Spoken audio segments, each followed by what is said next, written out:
Good evening, Minnesota Twins fans. My name is Seth Stowes of Twins Daily and twinsdaily.com. Back for another episode of Twins Spotlight tonight, where we'll feature another Twins prospect and get to know him a little bit.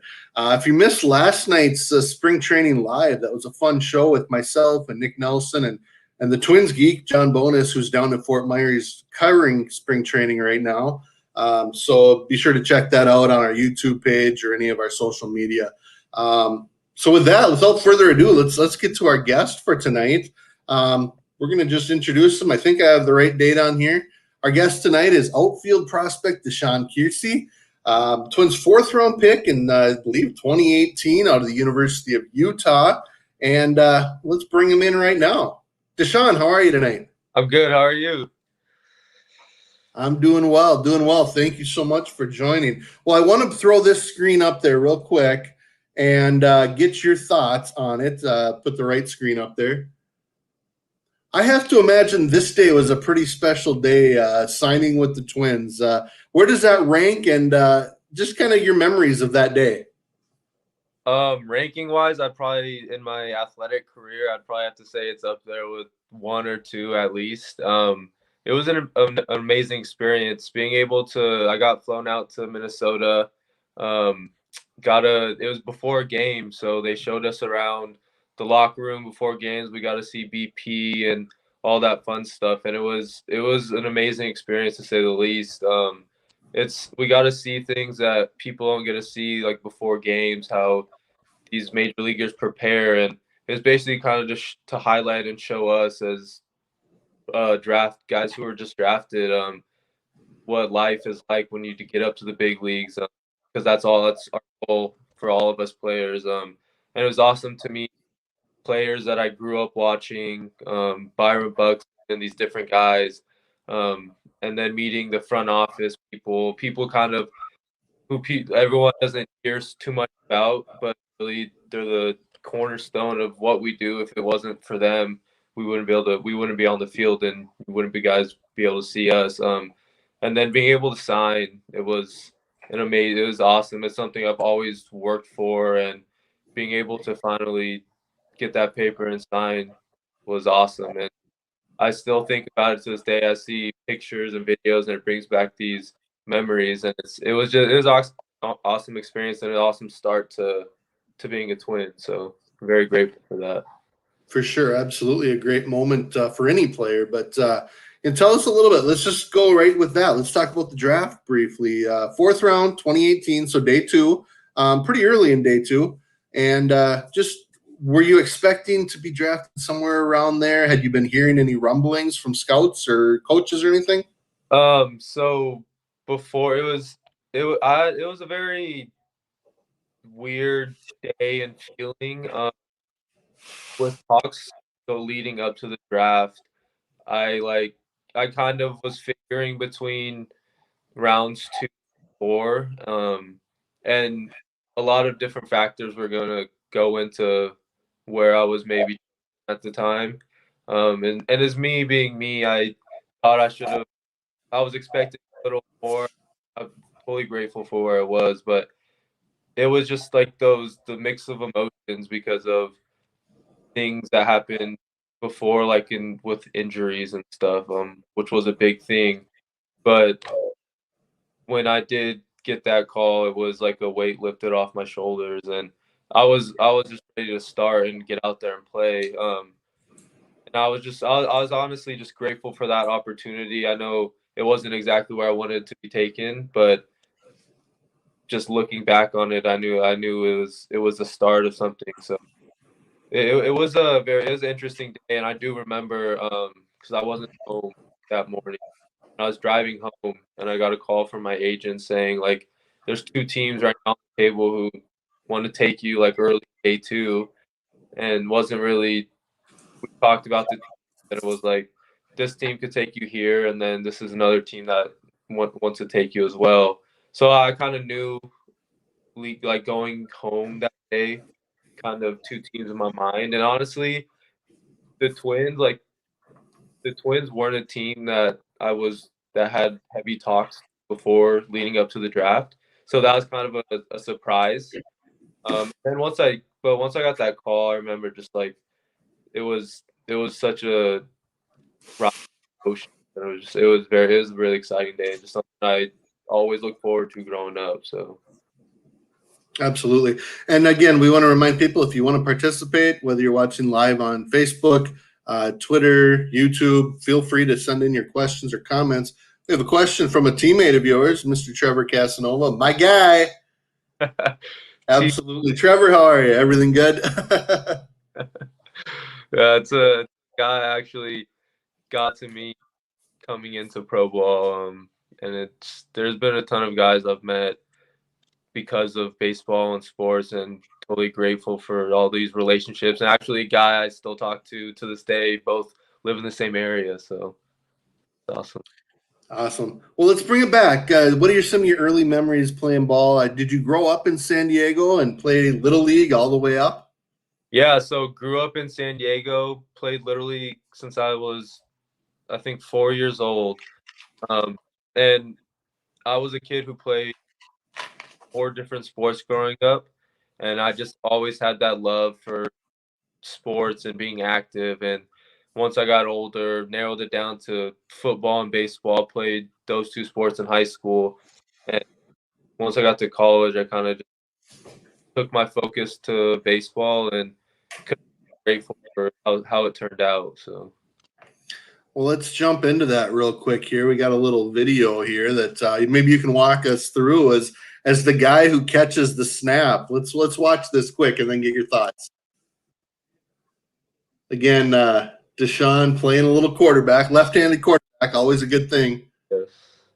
Yeah. So actually, I think this was my sophomore year of college. So, or sorry, not college, high school, and I was still I didn't have. I think that was sophomore year.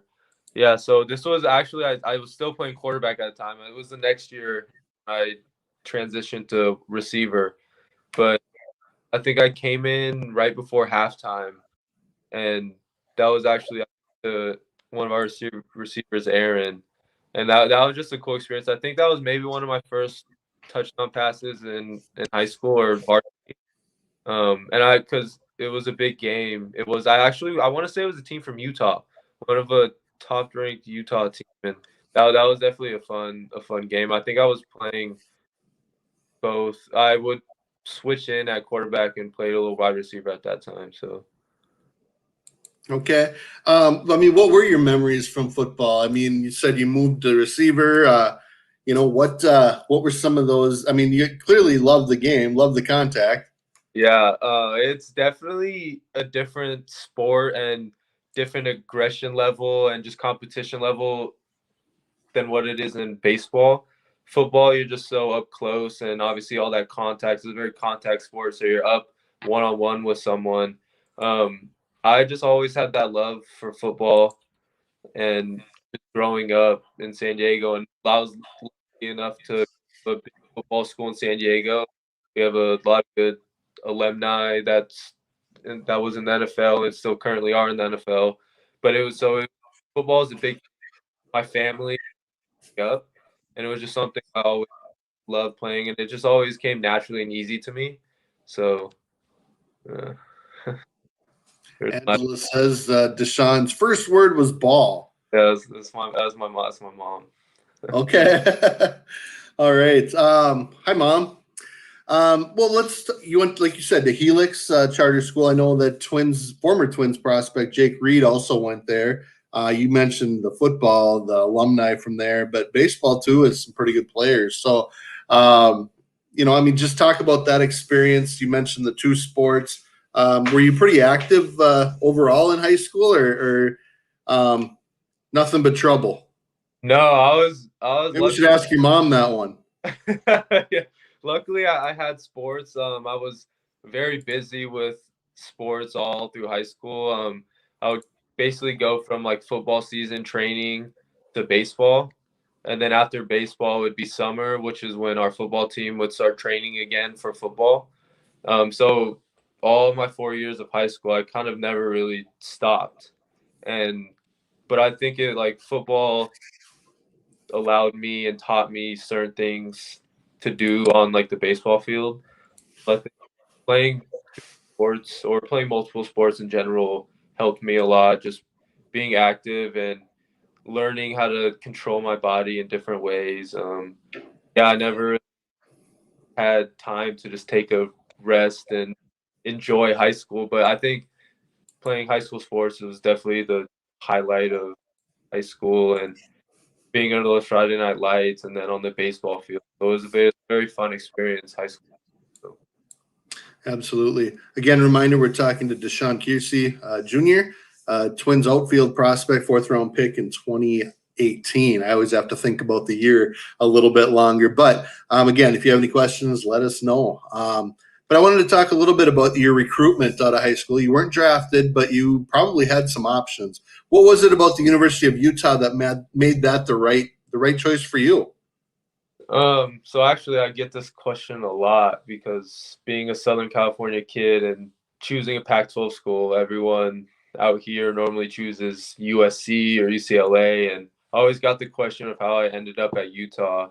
But I remember I was talking to those multiple schools, Pac-12. I kind of knew I wanted to play in the Pac-12, just obviously, like I said, being a Southern California kid, being around the UCLAs and USCs. I just knew playing the Pac-12 was something I wanted to do, and I went on a visit to Utah and absolutely loved it. It was gorgeous out there, summer time of the year. Got to experience a football game out there. They're actually playing Oregon, but it was just such a fun experience. I saw the team and talking to the coaches, hearing how they wanted to, where they wanted to take the team and how the culture was built through the team, and I just loved it. So I think I remember when I got back, I told my parents, I was like, I think this is where I want to go. This is my decision. And honestly, I'm grateful that I chose Utah. It was such a great experience. It was different, obviously, weather-wise, being from Southern California, but I don't think I could have chose a better school. And it was such a great experience. Family says, keep killing it, bro. It's love. We got a fan club for you here. We got going. So let's talk about it. You went to Utah and you pretty much played right away. I don't know if it was game one, but it didn't take long for you to jump into that starting lineup and get a lot of at bats right away. Was that something you were expecting or hoping for? Well, that actually kind of went into my decision in going into Utah. Not saying at some of these other schools that I was looking at that I couldn't have gone in as a freshman, but that was one thing in my mind was I want to go in as a freshman and play. I want to be able to show them what I can do and contribute on the field. And I felt Utah was the best option for me at the time. And yeah, so the first weekend of college, I kind of was splitting time with another guy in center. So I think I played 2 games that weekend and like would DH here and there. But after the first week, I kind of cemented into that starting role in center, and it was something I was expecting. But I like it was I wasn't expecting, I don't think, to have the success I did right away. Going into college, I like that fall, I played well, but not as well as I did when the season started for sure. But yeah, I think that definitely went into my decision was getting playing freshman year.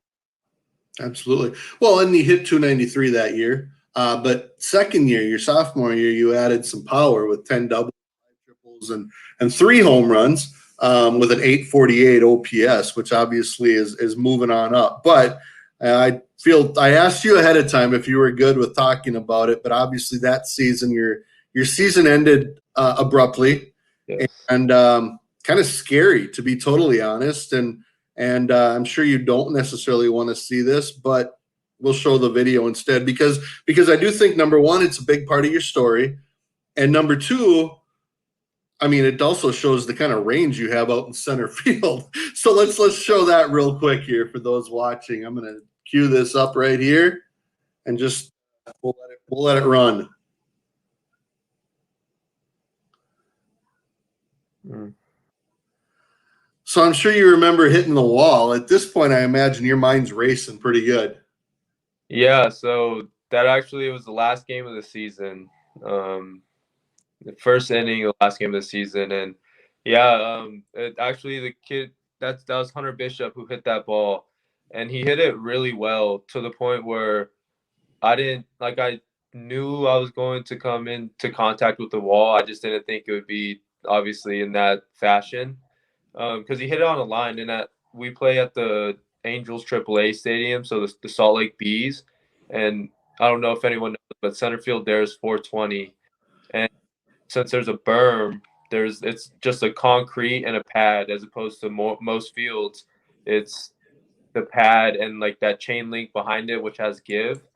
So yeah, I kind of just ran full speed into it, and right before, kind of blacked out for a second, like hitting it, but then I kind of knew immediately something was wrong because, like, looking at my left hip, I could see it was clearly like something was wrong. It was way out, and it just I was sitting there trying to kind of pop it back in at the time, not knowing what was going on. I remember our left fielder thought it had to do something with my knee because I was holding it in place, and it kind of I had to lay in one position because if I moved at all, it was just so excruciating that I just couldn't handle it. So All right, let's stop showing that because I'm sure you've seen it enough, and now maybe our watchers have as well. But so it was the hip. I mean, what happened? Did you have to go? I mean, assuming pretty quickly you were in the hospital and probably having some surgery right away, right?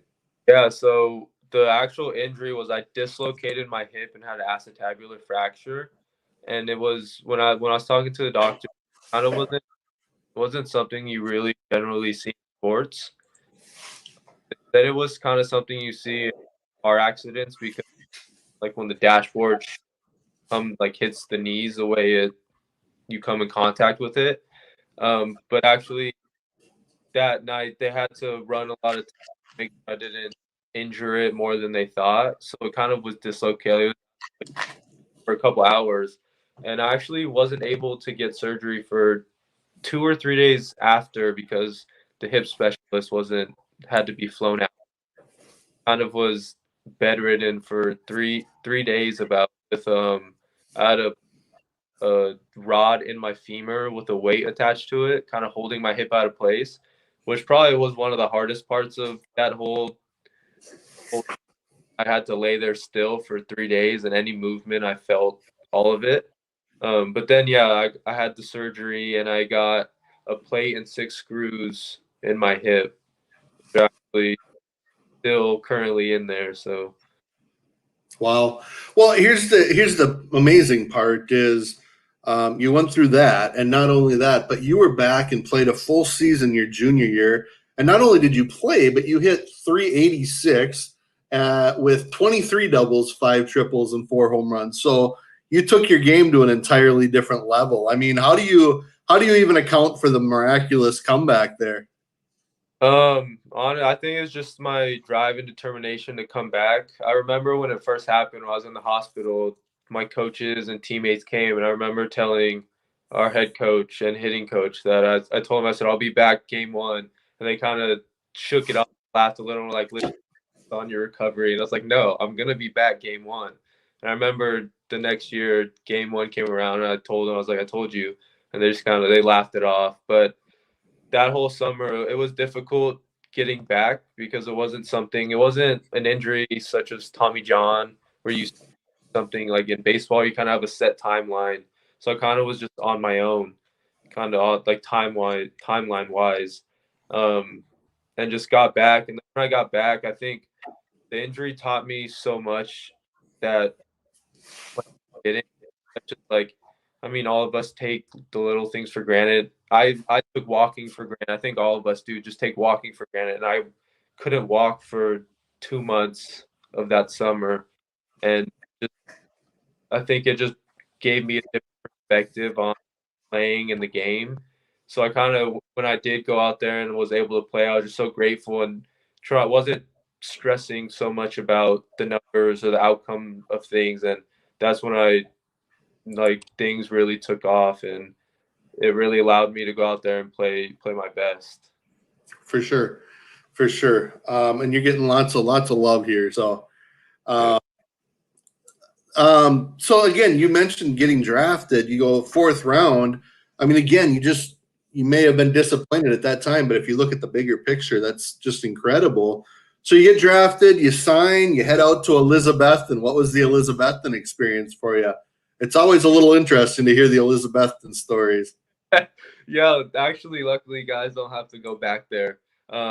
It was that was obviously my first taste of pro ball and being far away from home, and it was a fun experience.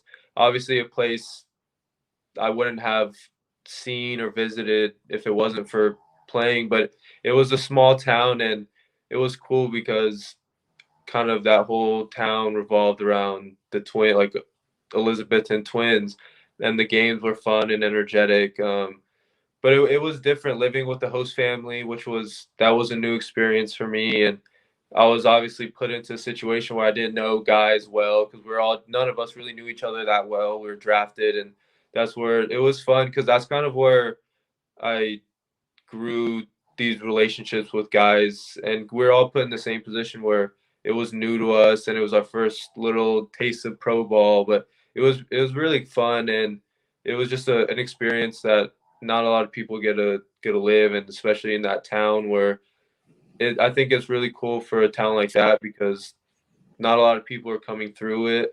Um, but we got to bring some light to it, and guys got to experience a different lifestyle than what we're used to. So it was a fun experience.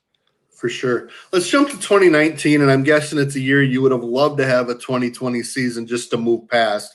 But those, injuries kind of caught up to you, and I mean, it seems like you weren't able to play more than a handful of games at a time before something else would happen. So, how frustrating was that? Just as you're wanting to have a strong first full season. Yeah, it was very frustrating as an athlete. I think injuries are always very frustrating, and up until my big hip injury, I never really dealt with being injured and having to sit out games. Um, so when I kind of had these little nagging injuries kept coming up, it was very frustrating, and it really took a toll mentally on me, as it does for a lot of athletes. And it sucks because I think I had something happen and I came back for like 2.5 weeks and then kind of re-injured something else, and then so yeah, like you said, I was out for months of that year, and it was just hard for me when I came back to play. I think there was maybe a month left in the season, so everyone's already kind of mid-season form, and I'm still trying to get back healthy and trying to perform at the same time. So kind of dealing with injuries isn't fun, like obviously. But it just I think it took more of a toll mentally and than physically because I always know like physically be able to get back from these things. It's just that mental grind of not letting the that doubt seep in all the time. Just each day taking it day by day, getting better, getting stronger, and just trying to figure out that balance of getting back. So. So let's kind of go back to 2020. I had a chance to meet you and talk to you a couple times last spring training before camp actually started, and then once camp started, it was pretty much over. So, what are your recollections of that?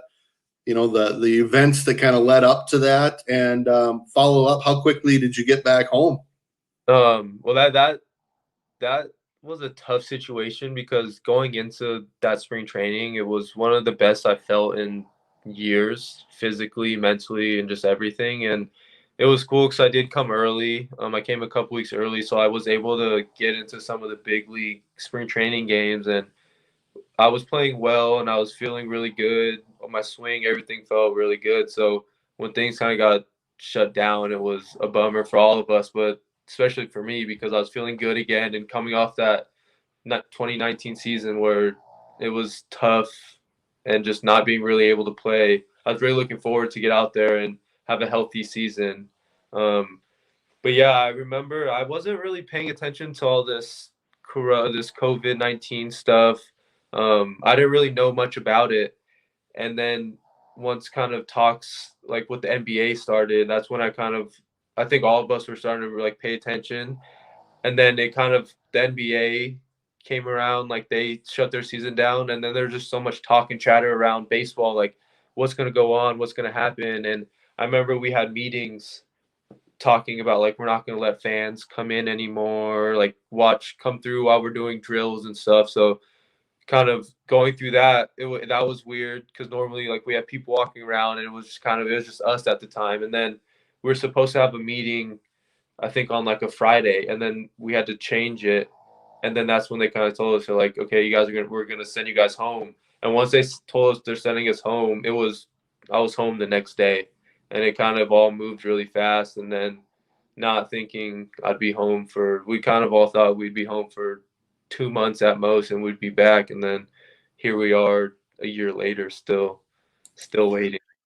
So what were you able to do? I mean, were you able to go to gyms or hang out at ballparks or play catch or get any live at bats? And what kind of contact did you have with Twins coaches or coordinators and things like that?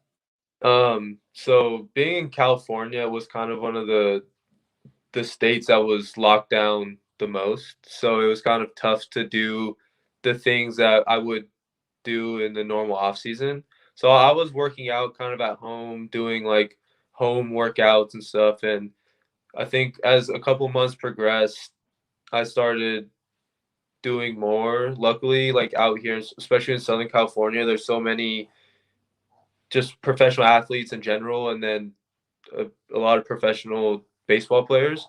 So and I know a lot of guys, so we kind of were able to set up things where we'd go out to fields, and like we'd get live ABs with each other, and just kind of all helped each other out in this time. So that was a good thing. A plus for me was being out here and being around guys who are all in similar situations, and being able to have contact with them. So Absolutely. So at what point did you, I mean, I assume you kind of shut her down for a little while, but what point did you start working toward, I guess, 2021 more fervently? I think when the big league season came back is kind of when, like, because throughout that whole time I was in contact as all the other players. We're all in contact with coaches and the staff probably daily about things. They're asking us how we are doing, if we're able to do things, or like what we're able to do. So we're in contact every day. And I know for me, I was asking every day, like, any idea when we're going to come back? And obviously we had no answers at the time. And I think it was when the big league season started and they had their whole protocol, is kind of when they told us like minor league baseball is not going to come back. So once I kind of like totally found out that we weren't playing that year, is when I kind of turned the page and started focusing on the 2021 season and just getting better for working towards that. You did have the opportunity to go to Fort Myers though for the instructional league. What were you able to work on during that phase? What were kind of your, I guess, goals for that 5 or 6 week period? Yeah, so being able to go to instructs was a blessing. Being able to go out and play, we've gotta play games. I think we played 3 times a week during that 5 week period. But for me, it was just getting back to baseball shape and timing wise, like because soft toss and all that, we could work every minute doing that, but it's that timing aspect of trying to get back into that flow of the game and the speed of the game. So that was probably the most difficult part, was getting back like to game speed, because I think at that point it was maybe 6 months that we after we left. So that was like the biggest aspect, was trying to get that timing back to pitching and to machine work and all that stuff. Last couple minutes here with DaShawn Keirsey Jr., Twins outfield prospect, 2018 draft pick. So away from baseball, what do you enjoy? Maybe hobbies, or what do you? I see the guitar on the back wall. What are some of the things you do just to get away from the game of baseball? Um, so when COVID happened, I did do a lot of self-reflecting and figuring things outside of baseball that I want to do, just because it kind of put things in perspective to you never know what's going to happen. And obviously every single player who plays wants to play 20 years in the big leagues, but that's just not the case, and anything can happen. So it was a big time for me to figure out like what do I really love to do and things like that. And I got really big into reading. I read a lot. And something, I actually don't play the guitar. That's my girlfriend does. But I picked up the piano. A couple of my buddies who play they were teaching me how to play the piano. So that's kind of something I was learning, and then just learning in general about how to manage my life, and just really focusing on myself and my mental aspect of life, and just trying to take that onto the field and in life in general. No, that sounds like a good thing. So with that, I'll ask the last question I have, and that is simply, the Twins have started spring training. I believe you head to Fort Myers somewhere right around April 1st to start minor league spring training. Have you given thought, and do you jot down goals for your 2021 season, or do you kind of keep those inward, or what are your thoughts as you look toward this coming season? Yeah, I definitely, every year is something I started in college, but I have always written down goals. And I think just a big goal for me this year is to stay healthy and stay on the field this year, because I think I know, just knowing myself, if I stay on the field, I know everything else will take care of itself. I don't really have goals as to like number, like where I want to hit batting average wise. I think that's just kind of, when you set those kind of goals, you're kind of setting yourself up for failure, because you're always focused on these little things you can't necessarily control. So I think my big thing this year is just kind of focusing on the things I can control, which are like effort and just things like that, just things I know that I can control personally. And I just think everything else will take care of itself. And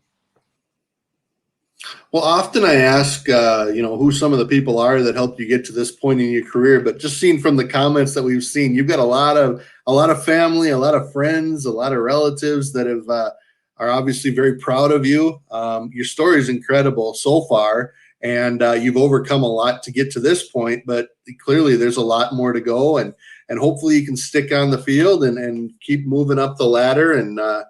See you at Target Field at some point. But again, good luck this coming season. I really, really appreciate you doing this tonight. We finally were able to connect, and thanks again. well, thank you for having me. And yeah, like you said, I have a very big supporting cast behind me, and I don't think I wouldn't be where I am today if it wasn't for them. Just I know my parents are doing it now every day. I have younger siblings. They're driving hours and just putting all this time and effort into them, and they did the same with me. So if it wasn't for them and the people around me, I don't think I'd be here today. So, but I appreciate you having me, and it was a great talking to you. I appreciate that very much. So I also thank everyone who listened. Again, you can watch this again live, or you can watch it back, whether it's on Twins Daily Twitter or Facebook or the YouTube channel. Be sure to subscribe and check out other Twin Spotlights. And very soon after this is done, we will put it up on the Twins Daily podcast, which you can download wherever you get your podcasts from. Again, check out last night's Twins spring training live with myself and Nick Nelson and the Twins geek, John Bonus. He's in Fort Myers. And with that, thanks again to DaShawn. Thanks to all his family for watching. And thanks again. Have yourselves a great night. And, of course, go Twins.